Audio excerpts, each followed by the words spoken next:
Good morning students. आज हम कक्षा छठी बसंत भाग 1 हिंदी की पुस्तक में से तीसरा पाठ है नादान दोस्त, प्रेमचंद के द्वारा लिखा गया।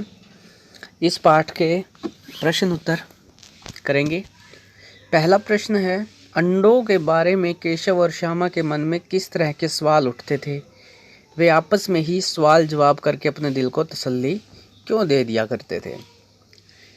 उत्तर में है, बाल मन जिज्ञासाओं से भरा हुआ होता है, या बचपन का जो मन है, बच्चों का मन है, वो जिज्ञासाओं से भरा होता है। उन्होंने पहले कभी अंडे नहीं देखे थे। उनके घर वालों ने भी उनको अंडे के बारे में कोई जानकारी नहीं दी थी। उनको पता नहीं था कि अंडों का आकार कितना बड़ा होता है, कैसे रंग के होते हैं, उनमें बच्चे कैसे पैदा होते हैं, वे क्या खाते हैं, उनका घोंसला कैसा होता है। बच्चों के मन में इस तरह के सवाल स्वाभाविक ही थे। दूसरा प्रश्न है, केशव ने श्यामा से चिथड़े, टोकरी और दाना पानी मंगाकर कार्निस पर क्यों रखे थे?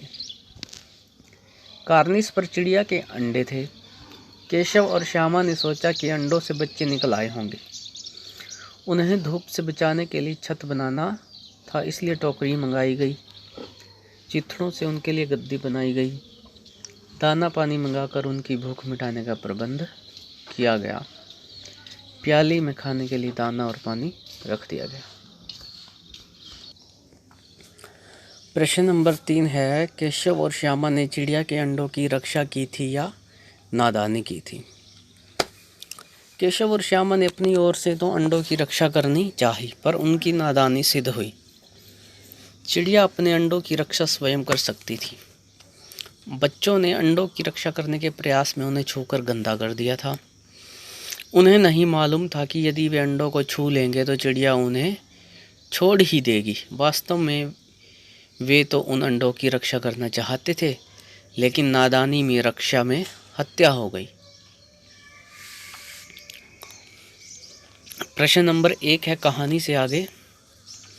केशव और श्यामा ने अंडों के बारे में क्या क्या अनुमान लगाए? यदि उस जगह तुम होते तो क्या अनुमान लगाते और क्या करते? तो इस प्रश्न का उत्तर हर बच्चा अपने कल्पना से या अपनी मानसिक स्थिति के अनुसार ही लिख सकता है। हर बच्चे की, हर व्यक्ति की सोचने समझने की क्षमता होती है, और एक ही बात को हर व्यक्ति अपने अपने तरीके से ही सोचता समझता है। तो फिर भी उसका उत्तर हम देते हैं यहाँ पे। केशव और श्यामा ने अनुमान लगाया कि अब उन अंडों से बच्चे निकल आए होंगे। चिड़िया इतना कहाँ से लाएगी?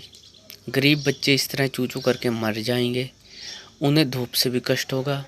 यदि केशव और श्यामा की जगह हम होते तो हम अनुमान लगाते कि कोई जानवर या अन्य जीव जंतु तो अंडों तक नहीं पहुँच जाएगा, कार्निस तक कोई जानवर न पहुँचे। मैं इसका प्रयास करता। हम अंडों के साथ छेड़छाड़ नहीं करते। चिड़ियों के लिए दाना हम कार्निस पर रखने की जगह नीचे ज़मीन पर बिखेर देते। तो ये एक सोच समझ कर दिया गया उत्तर है, उनके स्वास्थ्य को लेकर के, पक्षियों के और उनके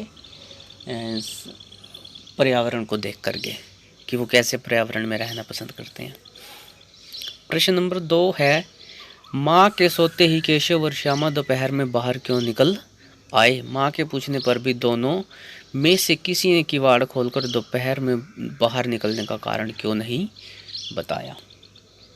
क्योंकि वही समय ऐसा था जब वे बाहर आकर चुपचाप चिड़िया के बच्चों को देख सकते थे। माँ उनको देख लेती तो अंडों को हाथ नहीं लगाने देती। माँ के पूछने पर पिटाई के डर से दोनों में से किसी ने बाहर निकलने का कारण नहीं बताया। प्रश्न नंबर 3 है, प्रेमचंद जी ने इस कहानी का नाम नादान दोस्त रखा है। आप इसे क्या शीर्षक देना चाहेंगे? शीर्षक का मतलब है इसका कोई दूसरा नाम, टाइटल। तो हम इसका दूसरा अन्य शीर्षक में क्या रखेंगे? रक्षा में हत्या या बच्चों की नादानी। इस तरह से इस पाठ के ये 6 प्रश्न हैं, इनको आपने राइट करना है और साथ में लर्न करना है। Powered by PK Star 007.